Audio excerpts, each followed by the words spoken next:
Hey guys, welcome back to a new video. I'm Stephanie West. I'm a licensed counselor here in the state of Michigan, and I am owner and operator of In Progress Counseling. Today I'm going to try to navigate this conversation a touch cautiously because I don't want to reduce diagnoses down to, hey, they don't mean a whole lot. They do. Diagnoses allow us to have treatment plans. So when we can put solid language to what's going on, that creates pathways for what do we do at this point.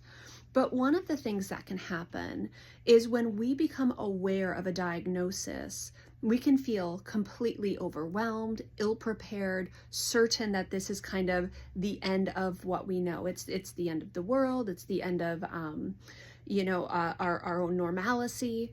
And the way this shows up that's been so interesting is over the last couple months, I've had several clients come in and say, Steph, I just learned X, Y, and Z about a family member of mine. And so, for example, there is a personality disorder that's gone on for the whole duration of a client's life. And they come in and they're horrified and they say, I think my mother might have borderline personality disorder. And it's this point of impact that feels so overwhelming. And for some, it's debilitating, it's depressing, it's grotesque, it's agitating. There's so many pieces wrapped up into it. And one of the first things I say to them is, hey, you already know who mom is. You've lived your whole life with mom.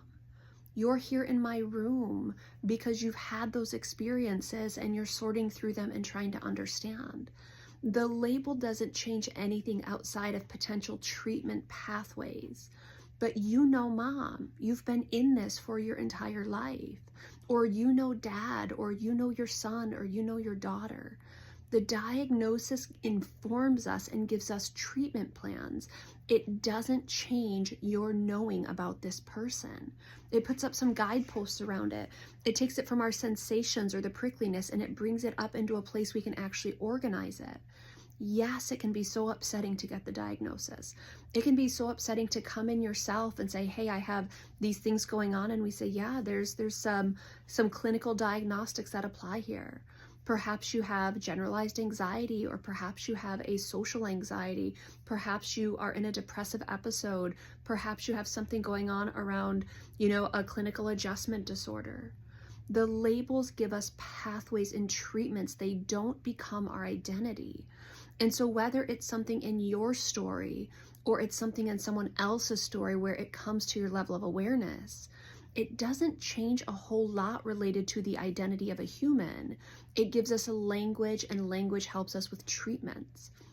And this has shown up. I have actually a number of young adults that I walk with who are going into clinical work. So they're, future emerging LPCs or MSWs, which is so cool.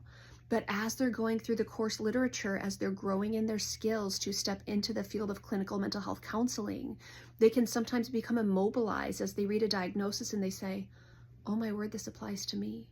Or this is my mom, or this is my grandma. And there's such pain behind it because there's this new awareness that perhaps they've been up close to something unwell and maybe unwell for a really long time.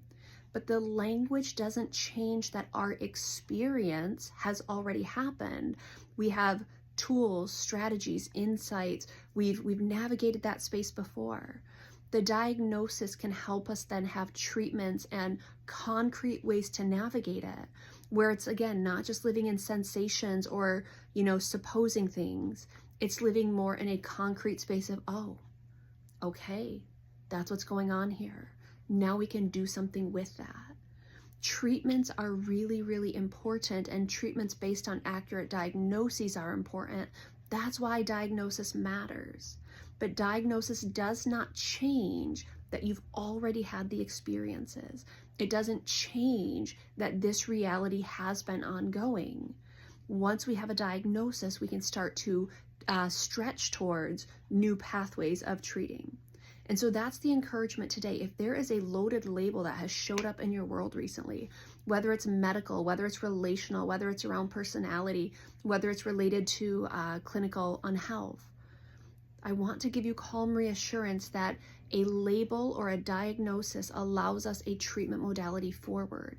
It does not mean a whole lot about who you are or what your identity is, who that other person is or what their identity is. And one of the most refreshing things that I got to witness is I had a client come in deep emotional volatility about, hey, I think my mom might have borderline personality disorder.